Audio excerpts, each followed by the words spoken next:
In this video, I want to talk a little bit about how we use arm weight when we play. Feel the sense of arm weight variation. Because when I got my best teacher at age 13, she took me down to basics, back to basics, and I had come to the lesson playing with a tight wrist and down by the fingers, and I got very tired. I couldn't play very much. And so she introduced me to a whole new universe of tone production and the physical means of creating a beautiful tone.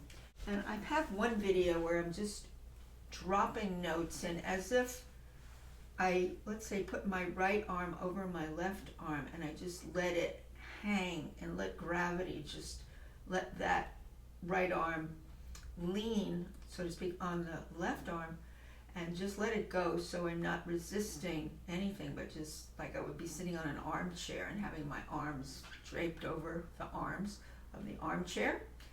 And so let's say this is the armchair arm, and I just, boom, let it go. So I'm not holding my arm when I tell my arm to let it go. I'm just going, okay, let it go, boom. Now, that's the principle of using gravity to play each finger, each note. However, the only problem is if you do that and you just do that, or then whatever you're dropping gives you just a smash and just a percussive flop. So you have to really have a more sensitive, discriminating approach to each note using the principle of gravity, which means, for one thing, that the wrist has to be very pliant, because if it isn't, it's going to be like taking a pencil and letting the pencil fall down, or something heavier, and making a very vertical, punchy sound. You don't want that. So you have to experiment a little about how does it feel and what do I get when my wrist is pliant. Almost like I've talked about this, the weeping willow arm, and these are the leaves. And this is very pliant. So if I take middle C and I come from my lap and I go to middle C, I'm just going to let it drop. Now, after I drop that note in, this was my teacher used to do. She would check side to side with my wrist. She would check up and down motion with my wrist. My finger doesn't collapse, but it's balanced on that middle C, right in the fleshy part of my finger. She also did some rotations around. So all these motions that circumscribe that drop are very important, because once you drop into the note and you get that beautiful round sound and you start squeezing it, you defeat the purpose, because when you go note to note, you can't infuse tension into your finger, or you won't be able to get a singing legato to the next note and to the next note. But by the same token, this allows me to check if I'm properly balanced. I can swing also my arms from side to side like this. My finger is not flat, but it's round. I've got the fleshy part of my finger. And I myself am checking all the way up to my shoulder. My shoulders are very relaxed, but I'm checking all of these little joint areas here, here, and the relaxed shoulder. And I'm doing my up and down motions. And by the way, when I do that, my hand, the rest of my fingers are hanging. So I've seen students play where they'll play one note and the other fingers start flying up and they're tense. Well, that's not going to give you the singing tone, and it's not going to advance the next notes to the next notes, because you're already infusing energy and holding up other fingers. So you want to be very directive with each finger. You can take finger number 2 from your lap and just think, my arms are very buoyant and heavy, and then fold down, and then check again, up and down, do some rotations. This would be counterclockwise. Most likely you would be using occasionally counterclockwise motions. You might be using wrist spring forward, or we call these forward arm rolls. At the same time, the other fingers are just hanging. You might say, why is my thumb out here? It might be better to be a little deeper, true. But right now, I just want to relax my hand. So you could do this with all your fingers. You can do it with the 4th finger, with the 5th finger. They get a little harder with skinny fingers, like the 5th finger. Let's take the 4th finger, go from your lap, think of that gravity falling down into that note, is hanging around that finger. And I do my little test. It's like you can see I'm just hanging off the finger, and I'm going to test here, I'm going to test here, and I'm still going to just stay there. And that note is just balanced on with that fourth finger. It's a wonderful balancing act. It feels really nice. You know, I'm not pressing, pushing, squeezing, or anything like that. And the fifth finger, okay, remember it's a little bit curved too. It's not flat. You don't want a flat finger coming down. Although I must say, when I play certain movements that are slow, I elongate my fingers more, but I never flatten the ends of them, but I kind of ply the piano. I'll show you maybe something I do in a little bit. Now the fifth finger, we're going to go to F, let's say. I'm going to go from the lap, because remember what I did initially was I got the feeling of gravity, just letting it drop. So I go from my lap. There it is. You know, as breathing is important too. We should talk about breathing, because when I did that just now, I took an inhale, and on a slow exhale on that stream, not right away, on the slow exhale, slightly into the stream out of the exhale, I let the arm fall into the fingers round, the wrists are pliant, up and down, and all of that. You know, I could stay here forever and just balance on that fifth finger. I lift my other fingers to see, just balance on that fifth finger. Now the thumb is a little bit different. The thumb, I always think of the thumb coming literally from the wrist this way. That's how I think of the thumb all the time, like this. As you can see, it comes from a little bit below the note. I come a little bit below the note, and then I can test it by going forward as well. I guess I could do a little rotation around as well. So you could see that's what I do. Now let's say I do 5 notes up and down, and for each one I'm going to do a down-up motion. I'm not going to drop each one anymore, but I'm going to get the sense of I'm inside the honey of the piano, that there's resistance. So I'm not thinking this is a turf. And I'm going to take my inhale. Next one. Next one. Next one. Next one. Next one. Natural breathing. Thumb is usually the lightest finger because it's the shortest finger.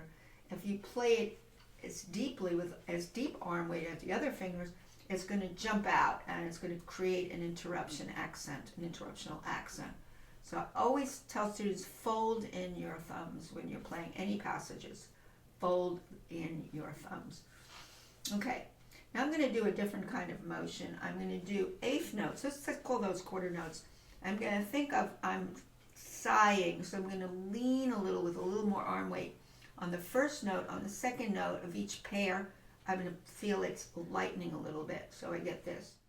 Lean less, lean less, lean less, lean less,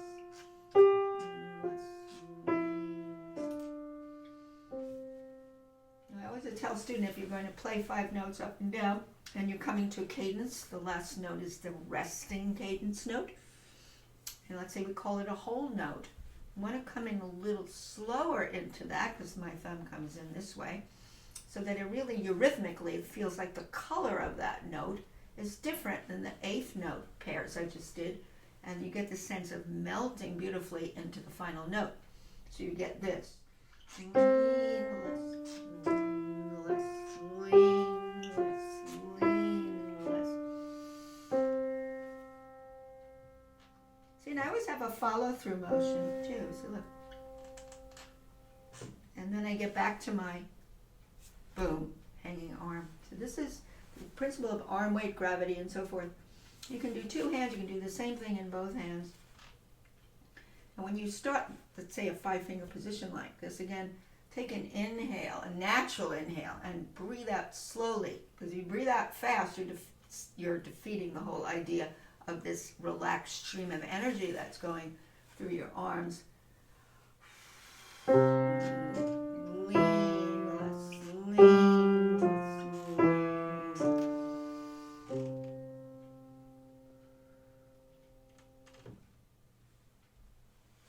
to do 16th notes, I'm now going to encompass a bigger group of notes like this.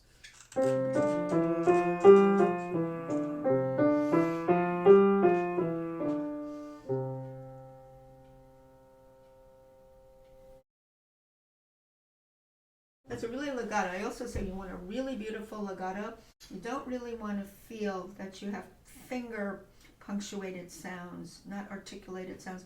But since this is a bed of honey and molasses, whatever you want to call it, you want to think that you're dragging these fingers now through the honey.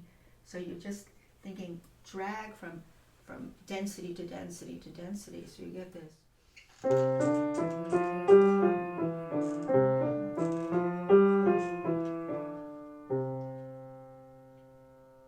You want to play a little bigger, but you still don't want to hear that little pointy finger sounds.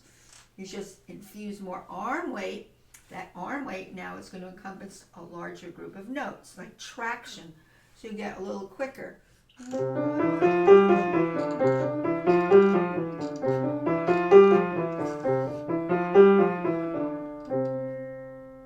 Back to the soft one.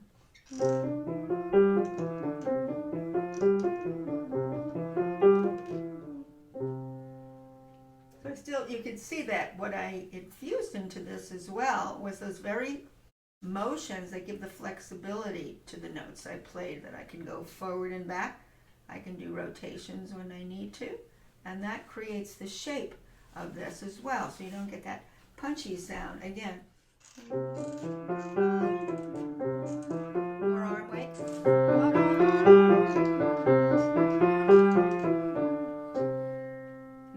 Between the louder one, they were both trying to be wavy up and down, both examples, but there was more of a heavier arm that was falling down. Oh, by the way, I should mention staccato too. The staccato, when I did that last, let's call those 16th notes, those rolling up and rolling back, and there was, you could see some forward arm rolls back and forth. Some call it forward wrist rolls, but I call it forward arm because it really comes down your arm through your wrist, because you're really playing bigger energies anyway. We started with the bigger energy. If you want to do staccato, and I'm not talking about finger staccato versus this or that, I'm talking about snipping out your faster paced legato 16ths into staccato. I preserve the same physical feeling, except I'm snipping out the fingers. So if I did this,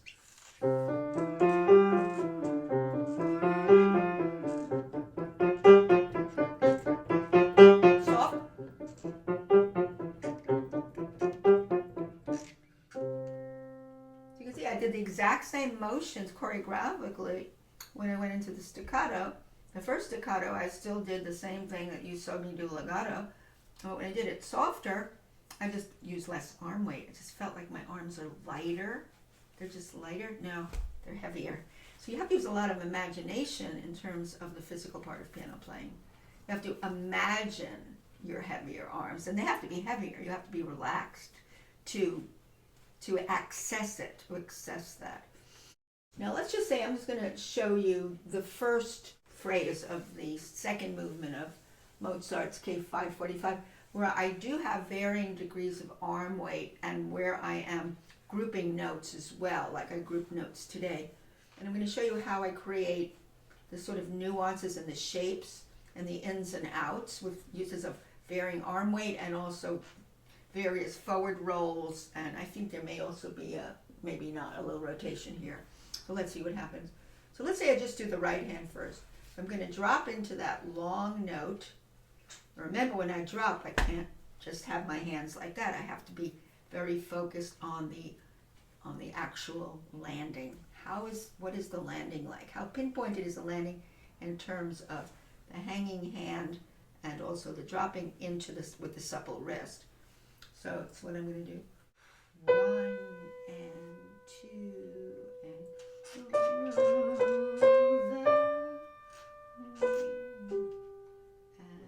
rest and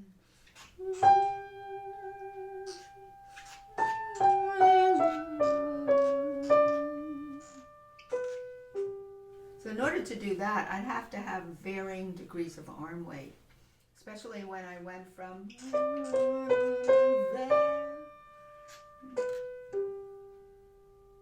that's just sighing down. That dotted A16 was sighing down to the G.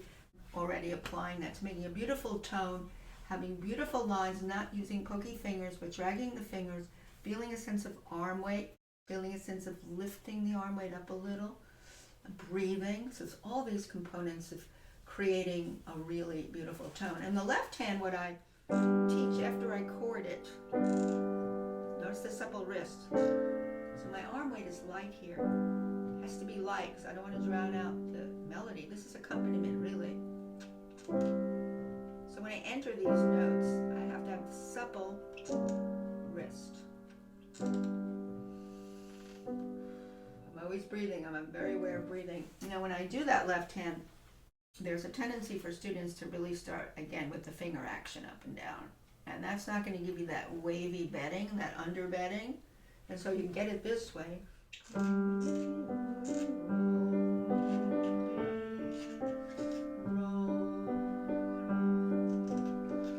the rolling motion going forward.